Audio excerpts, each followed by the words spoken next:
नमस्कार, मैं आचार्य जब्बा है। आप सभी लोग का अपने चैनल पे स्वागत करती हूँ। आज मैं बात करने वाली हूँ कि जन्म कुंडली में दरिद्र योग कैसे बनते हैं। जैसे नाम से ही पता चल रहा है कि दरिद्र योग यह एक अच्छा योग नहीं माना जाता है और ये योग अच्छा होता भी नहीं है। इसमें लोगों को मेहनत बहुत करना पड़ता है और परिणाम बहुत थोड़े से मिलते हैं। यानी कि कैरियर में बहुत ज़्यादा संघर्ष करना पड़ता है व्यवसाय में, और उनको परिणाम पैसे बहुत कम मिलते हैं। पैसों की इनको आर्थिक तंगी हमेशा रहती है। इनके घर परिवार का जो वातावरण रहता है, माहौल रहता है, वो भी अच्छा नहीं रहता है। कलेश रहता है, लड़ाई झगड़े रहते हैं, क्योंकि पैसे की तंगी यानी कि लक्ष्मी की कमी होती है। कुंडली में पैसे की कमी होती है, तभी यह योग किसी भी जातक या जातिका की कुंडली में बनता है और यह योग अच्छा नहीं माना गया है। ज्योतिष शास्त्र में नाम से ही पता चलता है कि दरिद्र योग। तो यह योग जन्म कुंडली में कब बनता है? तो जब भी धन के कारण लक्ष्मी कहाँ से आती है? जन्म कुंडली में धन का विचार हम लोग किस भाव से करते हैं? तो हम लोग धन का विचार जन्म कुंडली के द्वितीय भाव से करते हैं और 11वें भाव लाभ भाव से करते हैं।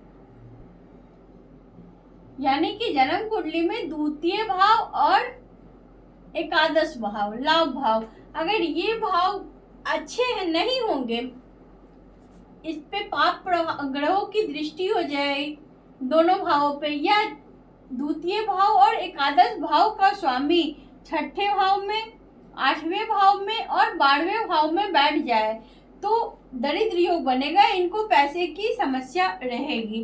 जब शुभ ग्रहों का, जैसे शुभ ग्रह गुरु और चंद्रमा हो गया, ठीक है, इनका जब भी मंगल के साथ, सूर्य के साथ, राहु केतु के साथ, शनि के साथ, इनके साथ संबंध बनेगा तो भी कुंडली में दरिद्र योग बनेगा।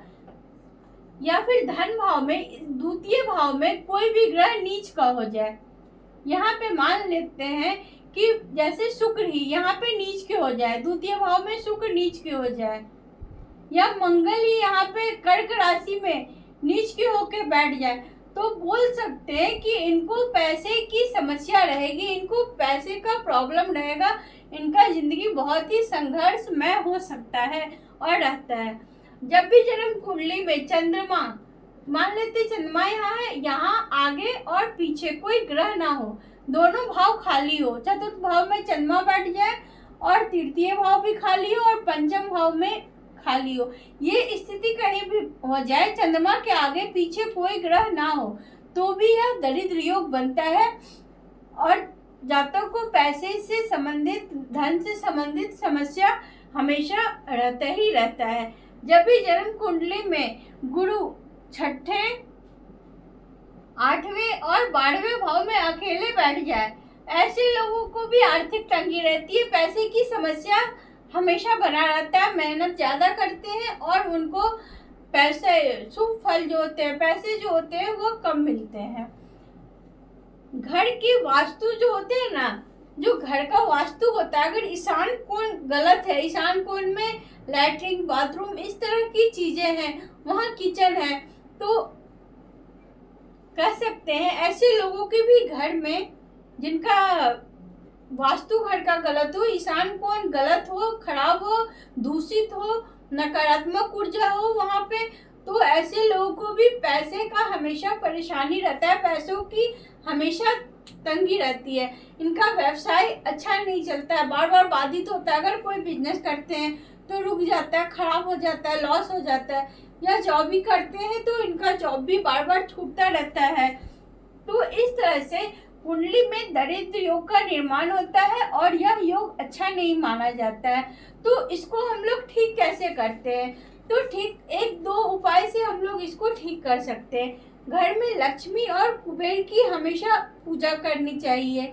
सत्यनारायण भगवान का व्रत भी करवाना चाहिए ऐसे लोगों को, हो सके तो हर एक महीने करवा सकते हैं, नहीं तो साल में 1 या 2 बार सत्यनारायण व्रत की कथा करवा सकते हैं।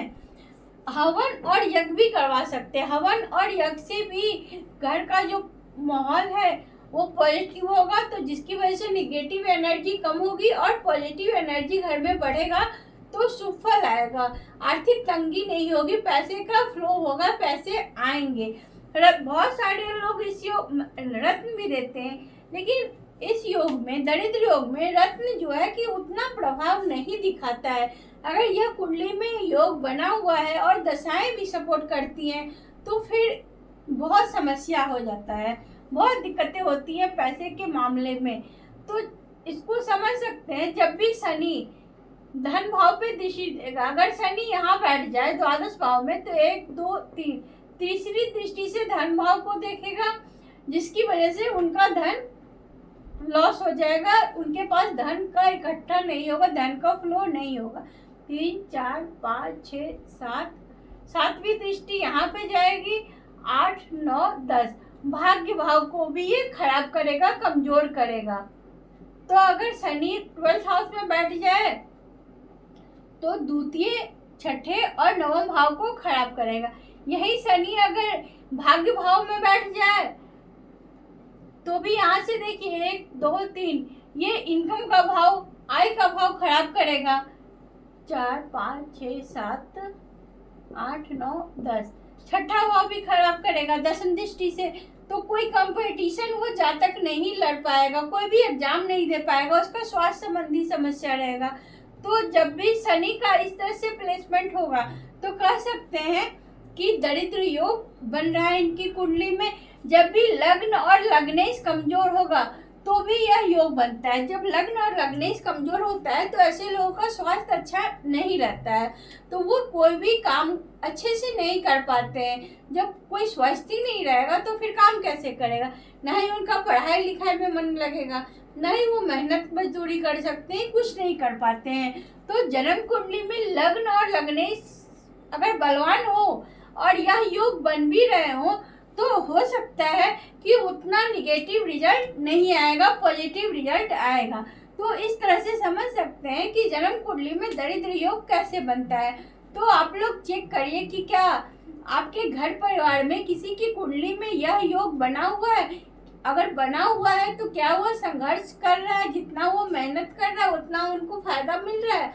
अगर नहीं मिल रहा है तो उन्हें लक्ष्मी कुबेर की पूजा करवानी चाहिए, सत्यनारायण भगवान की कथा करवानी चाहिए, हवन करवाना चाहिए, यंत्र स्थापित करना चाहिए। तो इन सब छोटे छोटे चीज़ों को करके, उपायों को करके शुभ फल उन्हें मिल सकता है, प्राप्त हो सकती है। तो कैसा लगा ये वीडियो जरूर बताइएगा। मिलते हैं अगले वीडियो में किसी नए योग के साथ। तब तक के लिए हर हर महादेव।